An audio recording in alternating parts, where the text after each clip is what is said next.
Y lo podemos ver, bueno, en Mateo, en Marcos, en Colosenses y en Apocalipsis. El Señor profetizó que la iglesia tendría su origen en la ciudad de Jerusalén.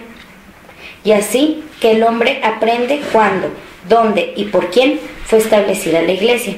La iglesia fue establecida en el día de Pentecostés, en Jerusalén, por Cristo y por medio de los apóstoles inspirados. ¿Cómo la ven? Así es. Así es. Lo que mencionas es un dato bien interesante. Yo tengo que la religión católica es la única que puede trazar su origen desde Abraham hasta el Papa actual. Exactamente. Es decir, ya que, bueno, la revelación de Yahvé comenzó desde el Antiguo Testamento con Abraham, Moisés, los demás patriarcas, los profetas, etcétera, hasta culminar con Cristo, que es el Mesías prometido, quien fundó su iglesia, la iglesia de Cristo, que es hoy la Iglesia Católica, la cual fue llamada así a partir del año 107 después de Cristo, para significar que es universal. Eso, y de hecho eso que la palabra católico en griego quiere decir universal. Exacto, es el significado. Fíjese que me parece muy importante también recalcar que la Iglesia Católica, la Iglesia de Cristo, no es solamente en un ámbito espiritual, porque luego muchas sectas, particularmente algunas cristianas no católicas o protestantes, hablan de iglesia en un sentido espiritual meramente. Por eso ellos no tienen problema en que existan, no sé ahorita cuántas denominaciones hay en todo el mundo, 10,000, 100,000, no sé cuántas iglesias. Pero para ellos no es importante eso, porque ellos lo ven nada más en un aspecto espiritual, ¿verdad? Ciertamente la iglesia tiene un aspecto espiritual, ¿verdad? Como ese cuerpo místico de Cristo que hablamos. Pero también el Señor es realista y sabe que como hombres necesitamos apoyarnos, y entonces su iglesia también la funda o hace una iglesia humana, ¿verdad? También así que se la encomienda a Pedro, lo que veíamos hace rato, ¿verdad? La funda en Pedro, y ya hablé hace rato en lo que decías de Pentecostés, en los apóstoles. Entonces Jesucristo funda también una iglesia humana, no solamente una iglesia espiritual. De ahí que no debemos confundirnos con otras sectas que dicen que solamente, entonces dicen es que la religión nos salva, solamente salva a Jesús. Sí, efectivamente, la religión nos salva, ¿verdad? Pero nosotros tenemos en la religión, sí, propiamente no la salvación, pero sí medios eficaces de salvación, ¿verdad? Medios eficaces para salvarnos, como son, bueno, los sacramentos, la Eucaristía, así como es el cuerpo. El que come mi cuerpo y bebe mi sangre tiene vida eterna. La confesión, que podemos experimentar la salvación desde este momento, no ser salvos desde este momento, ¿verdad? Porque eso es otro error. Nosotros no es que ya seamos salvos, o sea, nadie tiene la salvación asegurada, nadie lo sabe hasta que se muera, pero sí empezamos a luchar por esa salvación, y la iglesia es un medio de nosotros para salvarnos. Exactamente. Pasa lo mismo, bueno, nosotros que pertenecemos a la comunidad, es lo mismo, o sea, la comunidad no es Dios, la comunidad no es quien te salva, la comunidad no tiene poder, la comunidad no debe ser tu ídolo, sino que es el medio, es una de las herramientas, es uno de los caminos que tienes a escoger, o por los cuales Dios te llama para ser salvo.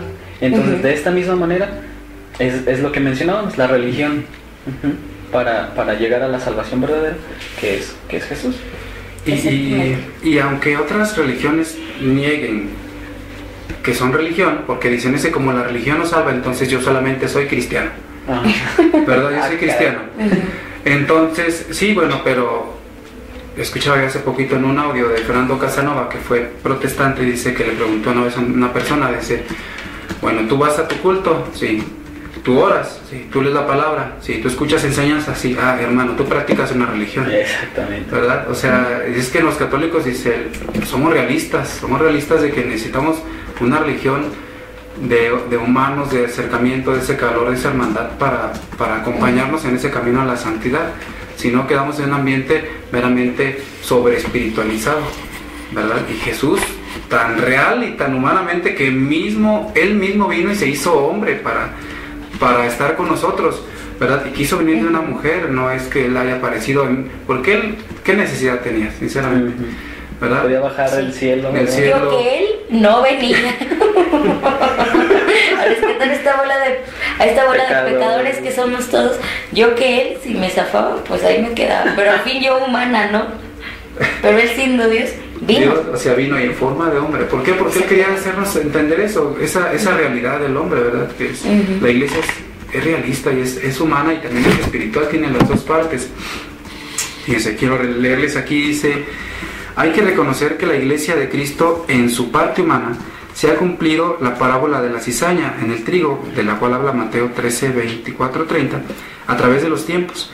De hecho, el Papa Juan Pablo II declaró honradamente que en el catolicismo han habido luces y sombras. No obstante, el poder del infierno no podrá vencerla, pues el Mesías siempre está con los suyos. Según la sentencia del maestro de la ley Gamaliel, ya que existe una íntima unión entre Dios, la Iglesia y Cristo Jesús, por todos los siglos y para siempre.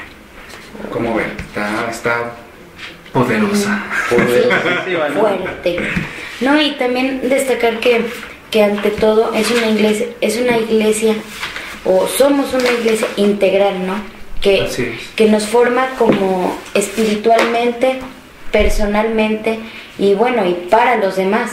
Entonces, eso también hay que verlo, porque a lo mejor en algunas otras sectas, religiones, grupos, etcétera, a lo mejor, como dice Gil, lo único importante es lo espiritual, en otras lo económico, en otras lo social, a lo mejor, lo social, la libertad y eso. Y como decimos, o sea, aquí es un trabajo también personal.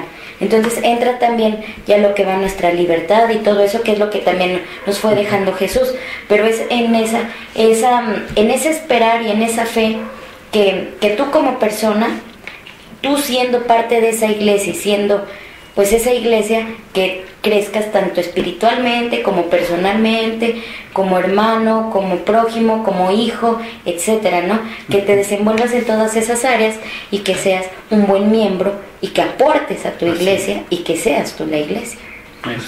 Muy integral, me llamó la atención la palabra que dijo Mónica, integral, porque yo hace ya un año fui a un retiro para músicos a la ciudad de Guadalajara, y la persona que nos dio un tema, que es Francisco Bermeo, es un colombiano. Él estuvo en el Vaticano tomando clases de, no me acuerdo qué, teología, algo así. Y la persona que es la encargada de la pastoral para los laicos en el Vaticano, o sea, el mero chipocludo, le digo precisamente eso, que la misión de la iglesia era formar en los laicos personas integrales, ¿verdad? Personas integrales, no solamente espirituales y quedarnos en el chándara, sino aterrizar. O sea, oye, como Jesús le dijo a Zaqueo: oye, Zaqueo, bájate del árbol, ¿verdad? Así también nos dice a nosotros: hey, bájate de tu chándara, bájate de tu burbuja espiritual. O sea, aquí está la realidad, ¿verdad? Y entonces de ahí la necesidad, por ejemplo, yo hace rato decía: ay, no, es que las noticias pasan muchas cosas negativas y está el mundo así, ya está. Oye, mi hermano, tenemos que estar enterados de lo que está pasando en el mundo, o sea, sin corrompernos, sin perdernos, tenemos que estar enterados de lo que está ocurriendo. No podemos permanecer aislados en mi burbuja espiritual, donde solamente canto y aplaudo y todo para mí es bello y hermoso porque vivo una relación con Dios, pero esa relación es incompleta porque Jesús también está en el rostro de mi hermano que está necesitado, de mi compañero de trabajo, de mi amigo de la escuela, y ellos también son iglesia, muchos de ellos son católicos, pero no están comprometidos, y ahí es nuestra labor también como iglesia, hacer la voluntad de Jesús cuando dijo que todos sean uno, cuando oró el Padre. Esa oración me impactó mucho, porque dice: Padre, que sean uno como tú y yo somos uno, para que si el mundo crea que tú me has enviado. Entonces, hasta que nosotros no estemos unidos, el mundo nos va a creer, porque si no, estos andan todos desunidos y así de aquí para allá, pues no damos testimonio. Exactamente, sería la falta de testimonio. Fíjate que ese es uno de los ataques más, digamos, fuertes o más directos o más, ¿cómo se dice? Cotidianos, que te hacen, bueno, que nos hacen como miembros de la Iglesia Católica. nos dice, digamos, los errores de la Iglesia Católica, o por qué sucedió la Inquisición, por ejemplo, o últimamente tus sacerdotes pederastas, por ejemplo. Entonces, pues la respuesta, digamos, nosotros como católicos, como convertidos, tenemos la respuesta. La Iglesia es un ministerio, la Iglesia es un misterio, pues la Iglesia es a la vez realidad divina y realidad humana. Aunque son pastores humanos quienes gobiernan a la Iglesia, los cuales son capaces de pecar, y de hecho lo hacen con esa estructura que Cristo nos dio o le dio a su Iglesia. Dice, es Cristo mismo el que sin cesar guía a su Iglesia, y es Él mismo quien la pastorea. Entonces, obviamente, la Iglesia es la institución gobernante y guía del pueblo de Dios, pero de todas maneras son humanos quienes la conforman. Sin embargo, tienen ese poder divino, tienen esa bendición de Dios que los hace guiar a su pueblo hacia donde Dios mismo quiere. Entonces, obviamente cometen errores como seres humanos que son y somos todos nosotros, pero nuestro deber en la fe es confiar en nuestra Iglesia, porque está haciendo digamos, la función del pastor que está detrás de esto, Jesús mismo. Y sabes que, o sea, cabe aclarar que, y dije, sí es cierto, ahorita que lo mencionaste, cuando nos mencionan todas estas, pueden ser a lo mejor delitos o violaciones en cuanto a lo que es la Iglesia y todo eso, pero sí es cierto, sí entra el área humana ya, porque también después muchos pensamos de que, como son ellos representantes de la Iglesia, son tan espirituales y los subimos, los idolatramos, y es lo malo. Es lo que nosotros como personas hacemos. Ellos no son la Iglesia somos todos. Entonces, así como nosotros nos equivocamos, ellos se equivocan. No es justificación tampoco, pero sí cabe aclarar esto. El único que fundó la Iglesia y el único que no se equivoca y el único perfecto es Cristo. Y Él es el fundador de la Iglesia y Él es ahora sí que el dueño. Los demás formamos parte y somos parte. He ahí la diferencia. Entonces, como humanos, nos equivocamos. Y así sea el representante de la Iglesia y así sea, siguen siendo personas así como nosotros, tienen la misma importancia. A lo mejor sí su cargo es como en cuanto a jerarquía de la Iglesia, a lo mejor sí es el sacerdote, si es el papa, si son los obispos, etcétera, ¿no? Pero en realidad también son personas como nosotros, y entonces ese es el área humana la que se equivoca, no es la Iglesia en sí. Entonces es importante que lo sepamos y que nosotros también nos sentamos parte de lo que es la Iglesia para poder estar también atentos a esos ataques que recibimos y tener en cuenta que el único que fundó la Iglesia y el único dueño de la Iglesia es Cristo, no nosotros, somos parte nada más, porque luego ahí está donde nos trabamos y esto y que el otro, y entonces en lugar de ayudarnos nos ahogamos más. Bueno, no sé qué piensan, pero es la verdad, ¿verdad? Exactamente. Es el área humana la que se equivoca. Bueno, ¿qué les parece si vamos pues yo creo que a cantar una cancioncita, un cantito? ¿Les parece? Sí. Para hacer una oración, si estamos en tiempo, ya vamos a terminar, o cómo andamos. Nos quedan 10 minutitos. 10 minutitos. Ok, o seguimos tantito y ya terminamos con la oración. Unos 2 minutitos para ver lo de la trivia. La trivia, sí es cierto, la trivia. Mira, bueno, también quiero comentar que aquí Juanjo está diciendo, dice, Juan Bautista está considerado como el último profeta del Antiguo Testamento.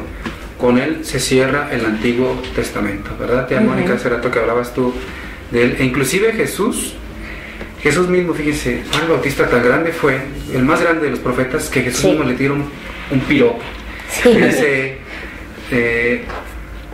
no ha habido hombre nacido de mujer como este, ¿verdad? O sea, imagínate que Jesús diga eso, o sea... Se debe sentir fregonazo, ¿no? Sí, nomás que no escuchó, porque si no yo creo que se lo hubiera subido. Pero híjoles, Juan Bautista, Jesús ahí lo afirma, es el más grande de los profetas. y con él se cierra el Antiguo Testamento, ciertamente, como dice Juan. nuestro amigo Juanjo,